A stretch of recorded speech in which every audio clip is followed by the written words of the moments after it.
अमावस्या के दिन प्रदोष काल में, प्रदोष के समय पर, प्रदोष काल में शाम के समय पर जाकर किसी भी नदी, तालाब, बावड़ी, कुआं, कहीं ना कहीं जो आपके पास में हो, वहां पर एक घी का दिया, बत्ती का मुंह दक्षिण की ओर कर कर अवश्य जला कर जाना। सारे पितृ दोष समाप्त हो जाएगा। अगर नदी, तालाब, बावड़ी, कुआं नहीं है तो पीपल का वृक्ष हो या बेलपत्री का वृक्ष हो या बट का वृक्ष हो, उसके नीचे लगा दो प्रदोष काल में। पर अमावस्या के दिन लगाएं जरूर। क्यों? क्योंकि अमावस्या 16 दिन तक पितृ मृत्यु लोक में आने के बाद में भोजन ग्रहण करते हैं। अमावस्या के दिन पितृ शाम के समय प्रदोष काल में शंकर भगवान का नाम जाप कर कर नदी, तालाब, बावड़ी पर पानी पीने जाते हैं। वहां से जल का आचमन कर कर पितृ अपने लोक को चले जाते हैं प्रदोष काल के समय पर। इसलिए प्रदोष काल में जलाशय के पास में बावड़ी, कुआं, नदी, तालाब के किनारे पर दिया लगाया जाता है दक्षिण की ओर मुख कर कर बत्ती का। तो पितृ आशीर्वाद देते हुए जाते हैं कि फलो फूलो, आगे बढ़ो, उन्नति करो, तरक्की करो। ये पितरों का आशीर्वाद रहता है, पितरों का वर रहता है। आप देंगे, कुछ करा ना करा, फिर अमावस्या के दिन उस दिन दिया दक्षिण की ओर बाती का मुख कर कर। 7 स्थान ऐसे हैं जहां चंदन की मात्र उंगलियां लगा देने से ही शिव पितृलोक के पितरों को मुक्ति प्रदान करके बैकुंठ लोक का निवास दे देते हैं। 7 स्थान, और वो 7 स्थान जो चंदन के बताए गए।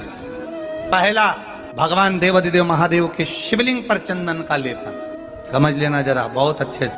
आपको लगता है स्वप्न में कोई मुर्दे दिख रहे हैं, या कोई जल रहा है, या कोई मर रहा है, या कोई चला गया है, ऐसा भय लगता है। बच्चों को मानी भेजूंगी, ऐसा हो जाएगा। जिनके यहाँ पितृदोष होता है, कालसर्प दोष होता है, वास्तु दोष होता है, उनको ज्यादा कुछ नहीं करना होना। महाराज, एक बेल का फल लीजिए, उसके अंदर का जो गुर्दा होता है, अंदर का जो भाग होता है, उसको निकाल लीजिए और उस बेल के फल में आटा सेक कर उसमें शक्कर मिलाकर उसको उसके अंदर भर लीजिए।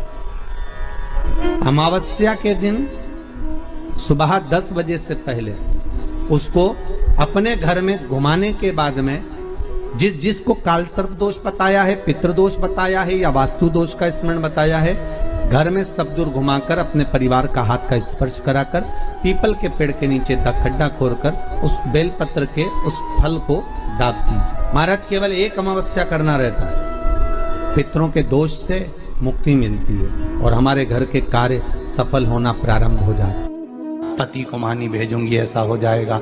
कोई हमारे कोई गलत तो नहीं कर रहा है। आपको लगता है 7 स्थान चंदन के बताएं। बाबा के शिवलिंग पर, दूसरा गणेश जी पर चंदन की उंगली, तीसरा षडानंद कार्तिकेय पर चंदन की उंगली, चौथा अशोक सुंदरी पर चंदन की उंगली, 5वां जलाधारी पर चंदन की उंगली, छठा जो शिवलिंग का जल बह रहा है इसके ठीक विपरीत की ओर चंदन की उंगली, और 7वां चंदन नंदी के मस्तक के ऊपर जो 2 सींग लगे रहते हैं उस पर चंदन की उंगली। ये कब लगाई जाती है? या तो अमावस्या के दिन। आपको लगता है कि हमारे पूर्वजों का उद्धार नहीं हुआ, हमारे पूर्वजों का कल्याण नहीं हुआ, कहीं अधोगति में कोई चला गया है, उसका बस एक बार, रोज नहीं जरूरत है, 4 दिन दुकान अच्छी चले, बाकी के समय देखना पड़े।